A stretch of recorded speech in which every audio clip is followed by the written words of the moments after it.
Good afternoon, everyone. This is Cameron Maynard, and this is my video podcast reaction for week 4.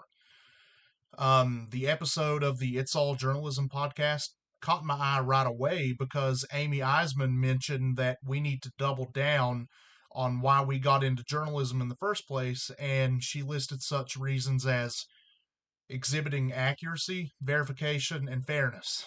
Um, Even though Eisman was speaking from her perspective as the director of the journalism program at American University School of Communication, this can be really helpful for me going forward because this makes me go even deeper into thought about why I went into journalism.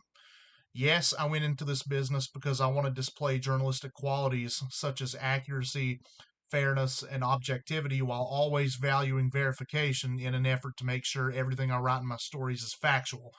There's no doubt about that. However, I also went into the business because I want to give communities the recognition they deserve and put its people in the spotlight through newspaper stories as much as I can. I want them to feel valued and feel like they matter. Personally, it means the world to me when someone tells me that I wrote a great story, or when people press the like button and write positive comments on a story of mine that I posted to my newspaper's Facebook page. Um, this course has made me realize the impact of effectively utilizing social media as a journalist, and it's taught me that I need to keep making every effort possible to build the best audience possible that I can on social media.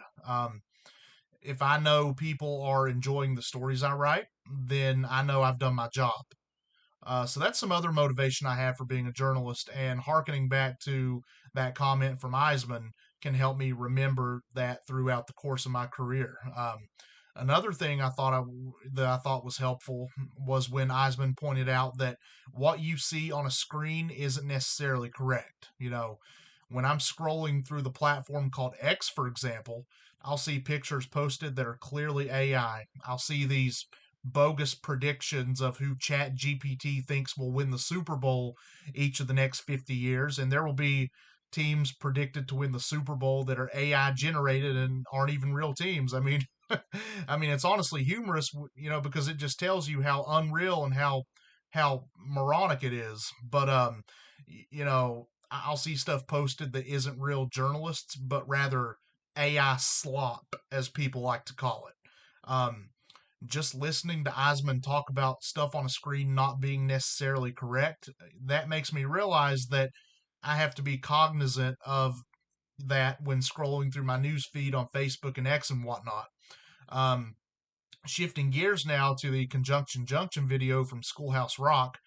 I mean, that video is nostalgic. Just hearing the singer say Conjunction Junction, what's your function? That's very catchy and it's really nostalgic, like I said. It always has been anytime I hear it.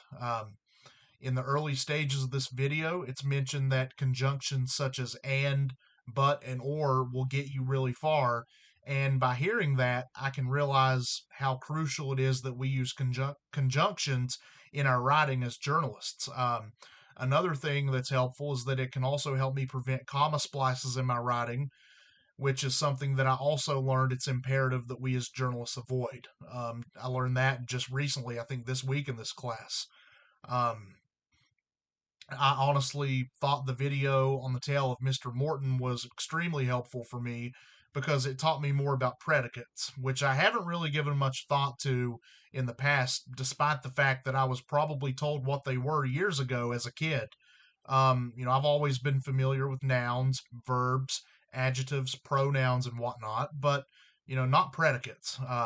Learning about predicates also helps me because when I'm typing a story for my newspaper, it can help me, stay on alert more about where a potential predicate is in my story that I've typed, and I can check it in my story to make sure it sounds right, and if not, I can fix it.